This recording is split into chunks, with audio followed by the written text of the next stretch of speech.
Alors, il lance maintenant des bombes à New York et crie Allah Akbar pour soutenir Mamdani. Je le dis en souriant, sinon je pleurerai. Voilà la vraie histoire de cette semaine avec Jake Lang. Pour ceux qui ne le connaissent pas, c'est un commentateur politique, un agitateur d'extrême droite gracié du 6 janvier qui adore créer du contenu franchement vulgaire et de mauvaise qualité. Il va essayer de provoquer une controverse, se fait blesser au passage, puis crée du contenu à ce sujet. Alors qu'il essaie de prouver à quel point l'islam est mauvais et à quel point le christianisme est incroyable, je suis d'accord pour dire que l'islamisme n'est pas une chose merveilleuse. Je ne pense tout simplement pas que la façon dont il s'y prend soit très bonne. Cependant, il a décidé que c'est le ramadan, et quelle meilleure façon de célébrer le ramadan que d'apporter un énorme cochon rôti chez Zoran Mamdani, pas dans sa maison, juste en bas. Cela a entraîné une manifestation et une contre-manifestation réunissant quelques centaines de personnes. Qui soutient Mamdani? Sans surprise, le groupe pro-Mamdani est aussi un peu islamiste.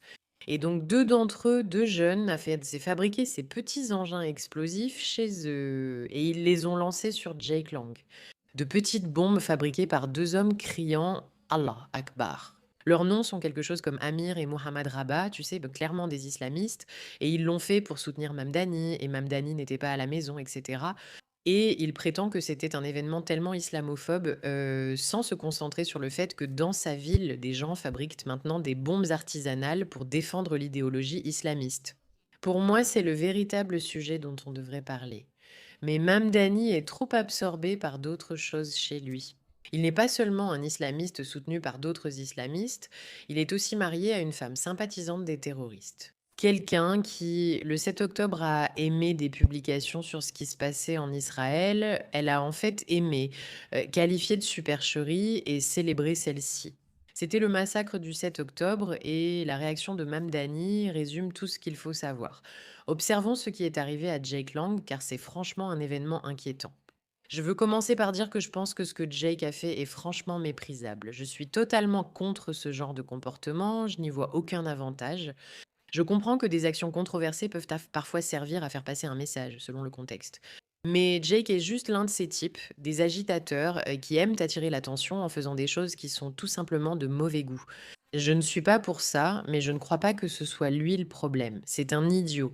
Le vrai souci, ce sont ceux qui fabriquent des bombes chez eux au nom de l'islamisme. Ça, je déteste vraiment. Si ça ne vous plaît pas, cliquez sur s'abonner. Bienvenue dans Pushback avec Merakai où nous résistons. Vous avez compris. Les médias, le gouvernement, les extrémistes et islamistes, tous ceux qui veulent détruire le monde que nous aimons. Et pour redonner une voix à cette majorité silencieuse, parce qu'elle a disparu quelque part et ça ne nous plaît pas du tout, alors bienvenue, nous espérons que vous apprécierez. N'oubliez pas de partager cette page avec quelqu'un et de liker, commenter. Faites tout ce que vous pouvez ci-dessous pour nous aider à grandir. Regardons un peu ce qui s'est passé avec Jake Lang pour commencer. 6 personnes ont été arrêtées lors des manifestations devant le Gracie Mansion aujourd'hui. La commissaire Tish a indiqué que 2 d'entre elles font l'objet d'une enquête pour des dispositifs suspects. Pouvez-vous confirmer si le maire et la première dame étaient présents au Gracie Mansion à ce moment? Je veux dire, c'est l'histoire de ce qui s'est réellement passé et de comment ça s'est déroulé. D'accord, voyons voir. Je ne peux pas dire s'ils étaient à la maison, je crois que non, dit Tish. Une manifestation anti-islam avec environ 20 personnes a été organisée devant le domicile du maire par Jake Lang, un participant du 6 janvier gracié et influenceur d'extrême droite.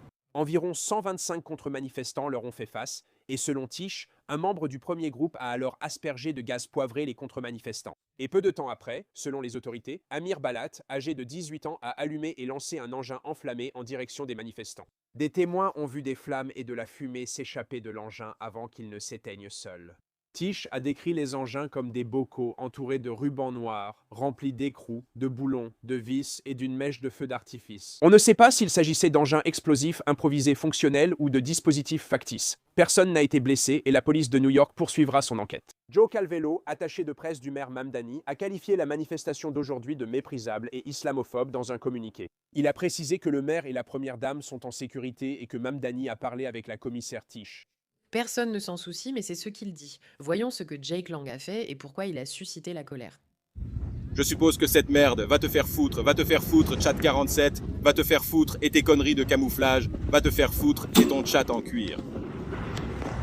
Dégage d'ici, sors de cette putain de ville, c'est ma ville. Donc c'est Jake Lang. Il amène un cochon. Il est très fier de lui et fait toutes sortes de choses méprisables qu'honnêtement, il ne devrait pas faire. Bon, encore une fois, donc je l'ai déjà dit plusieurs fois et je vais continuer à le répéter. Je pense juste que c'est vraiment stupide de faire ça. Je ne suis pas pour ça, je n'y crois pas, je ne suis pas d'accord avec ça. Je trouve ça insensé. Cependant, cela étant dit, je pense que la réaction à cela est encore pire. Alors regardons un instant ce qui s'est passé. Toi et ton va te faire foutre, et toutes tes conneries va te faire foutre avec tes conneries de camouflage.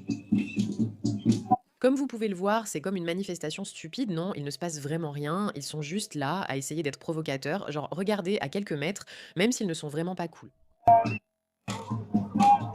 Ça va se terminer. Les femmes de la rivière Blanche, les femmes de la rivière Blanche, regardez, les femmes de la rivière Blanche, elles sont en train de vous tuer. Waouh, waouh, waouh. Wow. C'est quoi ce bordel? C'était une putain de bombe. Putain, t'es un putain de phénomène. Oh merde, quoi, c'est quoi ce bordel? J'ai pas signé pour ça.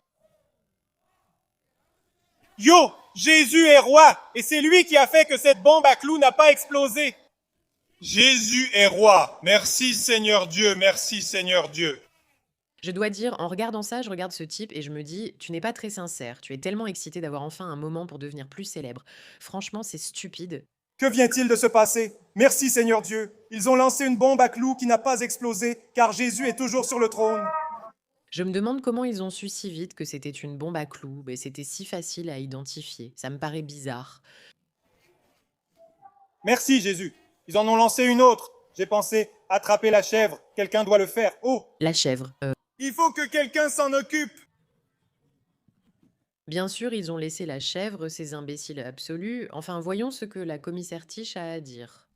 Un contre-manifestant identifié comme Amir Balat, un homme de 18 ans, a allumé et lancé un engin enflammé en direction de la zone de protestation, atterrissant sur le passage piéton de la 87e rue Est et de l'avenue East End. Des témoins ont rapporté avoir vu des flammes et de la fumée alors que l'objet traversait les airs, avant qu'il ne heurte une barrière et ne s'éteigne à quelques mètres des policiers. Monsieur Balat a ensuite couru vers le sud, sur l'avenue East End, en direction de la 86e rue, et a récupéré un deuxième engin auprès d'un homme identifié provisoirement comme Ibrahim Nick, âgé de 19 ans. Monsieur Balat allume l'engin et commence à courir avec. Il laisse ensuite tomber l'engin du côté ouest de l'avenue East End, entre la 86e et la 87e rue Est. Puis-je juste dire à quel point cela me rend triste que ces personnes... D'accord. Ce jeune homme de 18 ans a été tellement manipulé qu'il croit qu'il vaut la peine de se battre pour sa religion, qu'il est prêt à sacrifier toute sa vie. Il a fabriqué une bombe et l'a lancée sur des gens, il risque donc des années de prison si c'est bien le cas. Et ils sont prêts à faire ça simplement à cause d'une tactique de manipulation insensée contre eux. Quelle vie gâchée. Je n'ai aucune compassion pour les terroristes, et c'est un exemple de terroriste intérieur, mais c'est déchirant. C'est déchirant de voir tout cela, notamment Jake Lang si excité à prouver quelque chose de choquant. Il y a ces jeunes de 18 ans et ce gars qui fabrique des bombes. Mais jusqu'où sommes-nous tombés en tant que société pour que cela devienne la norme? Et comme je vous l'avais promis, nous avons l'histoire de l'épouse folle de Mamdani. Rama Douadji a aimé des publications Instagram semblant soutenir les attaques du 7 octobre contre Israël. Lorsqu'on lui a posé des questions sur la publication, Mamdani a déclaré que son épouse est une personne discrète qui n'a occupé aucun poste officiel dans ma campagne ni à la mairie. Ce qui, pour moi, montre simplement cette mentalité ridicule, franchement ridicule que Mamdani a. Dans laquelle il dit en gros, écoutez les gars, tant que ce n'est pas quelque chose d'officiel, alors c'est totalement acceptable que ma femme soutienne le terrorisme. Regardons Olivia Reingold, qui est une journaliste absolument incroyable du Free Press, dévoiler cette histoire. L'épouse de Zoran Mamdani, Rama Douadji, a aimé une publication qualifiant le 7 octobre de canular de viol de masse. Ce n'était qu'une des plus de 70 publications anti-israéliennes que j'ai trouvées aimées par l'épouse de Mamdani. Une publication du 9 octobre 2023, seulement 2 jours après le 7 octobre, a qualifié l'attaque terroriste d'action défensive contre, je cite, un système d'oppression. De nombreuses publications véhiculent des thèmes antisémites, dont l'inversion de l'Holocauste. Une publication likée par Douadji évoque une prison israélienne controversée, la décrivant comme un camp de concentration. Voici ses propos. Le camp de concentration a un objectif unique, exterminer les Palestiniens et détruire leur résistance. La mère a répondu à la question d'un journaliste à ce sujet hier, mais c'était avant que je découvre plus de 70 autres publications pour la Free Press. Vous savez, ma femme est l'amour de ma vie et c'est aussi une personne discrète qui n'a occupé aucun poste officiel dans ma campagne ni à la mairie. C'est elle, l'amour de ma vie. Elle aime soutenir le terrorisme et ce n'est pas grave parce qu'elle ne fait pas officiellement partie de la campagne. Qu'est-ce que vous essayez de dire? Ce n'est pas un secret que Douadji, qui est illustratrice, soutient la cause palestinienne. Une grande partie de son portfolio artistique tourne autour de la guerre à Gaza. Ce qui est nouveau, ce sont les preuves suggérant son fort parti pris contre Israël, qui est dépeint comme maléfique, moralement corrompu et génocidaire. Dans les publications aimées par Douadji, les mentions « j'aime » restent visibles à ce jour. Lisez mon article complet dans The Free Press. À quel point est-ce stupide qu'elle ne l'ait même pas caché? Voilà pourquoi j'ai apporté ça, quand on parle de l'affaire Jake Lang. Tu vois, il y a un type d'extrême droite qui débarque et tente de semer la zizanie autour des islamistes. Et après l'islamiste, la réponse à ça, c'est deux choses. Premièrement, lui lancer des bombes. Et deuxièmement, dire «Oh, ils sont tellement islamophobes et il n'y a pas de place pour l'islamophobie». Pendant tout ce temps, ces dirigeants sont toujours là. Mariée à quelqu'un qui n'a aucune honte à dire à quel point elle déteste les Juifs et Israël, etc., elle pense que tout est faux, les déteste profondément et affiche une grande arrogance. Faut-il seulement se focaliser sur l'islamophobie? Que personne ne va s'en soucier, qu'elle ne cache même pas les mentions j'aime, elle ne les supprime même pas. Une fois que toute cette histoire est révélée, c'est là où nous en sommes maintenant. C'est de la folie, c'est de la folie. En fait, il y a de jeunes enfants qui fabriquent des bombes et les lancent sur des personnes avec lesquelles ils ne sont pas d'accord, politiquement. Au nom de l'islam, en criant Allah Akbar devant la maison d'un maire qui est fièrement islamiste. Et je me suis juste demandé comment diable en sommes-nous arrivés là, les gars? Comment en sommes-nous arrivés là? Merci de votre attention à ce sujet, Matza.